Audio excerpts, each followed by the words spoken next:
If you're dangerously close to rage quitting or just completely over your exhausting, ridiculous job as a lawyer, then I have the answer for you today to the age-old question: is it a bad idea to quit my job without another one lined up? Hi, I'm Sarah Cottrell. I practiced law for 10 years, and now I help unhappy lawyers ditch their soul-sucking jobs so that they can trade lawyering for a better life. On this channel, I share what you need to know if you are an unhappy lawyer who wants to identify an alternative career and get out. So, the question: is leaving law without another job lined up a terrible idea?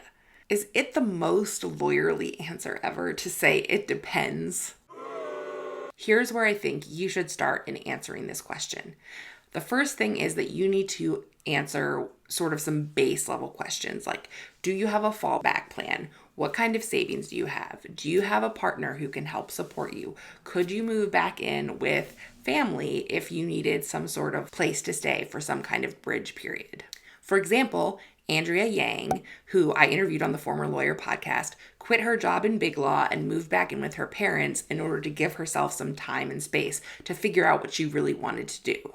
So that's the threshold question or set of questions that you need to answer if you're trying to figure out the answer to this question for you. But honestly, I think most of the time when people ask this question, what they're really asking is, it a bad idea to have a gap on their resume? For what it's worth, I asked this question on LinkedIn last year, and the vast majority of the answers were that having a gap isn't a problem so long as you have some sort of coherent explanation for why it's there. But I also think that the answer to whether having a gap on your resume is a problem, really the answer to that is totally dependent on what it is that you think you want to do next. If you're in big law and ultimately want to go to another big law firm, that's probably going to be a hard sell, because that whole deal is all wrapped up in prestige and making sure that everyone is on the right path, which is essentially the same path. There often can be this sense in big law that anyone who doesn't follow the prescribed path should be punished for it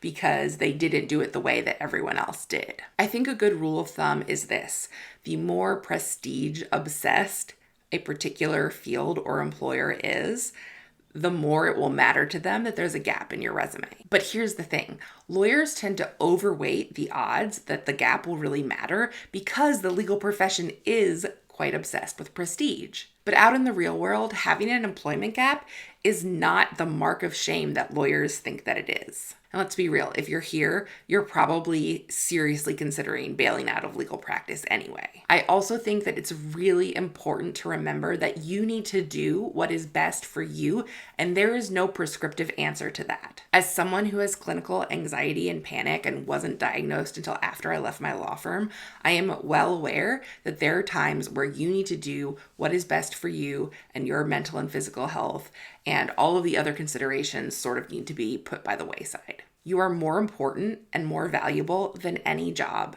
So if your job is crushing you and you need to get out, then you should get out. At a certain point, we have to let go of making the optimal choice and make the choice that is right for us. If you're considering the possibility of leaving, then you can go to formerlawyer.com/first and get my free guide, First Steps to Leaving the Law, which walks you through the very first things that you should do if you want to explore leaving your legal career behind. Thanks so much for watching. Have a great week.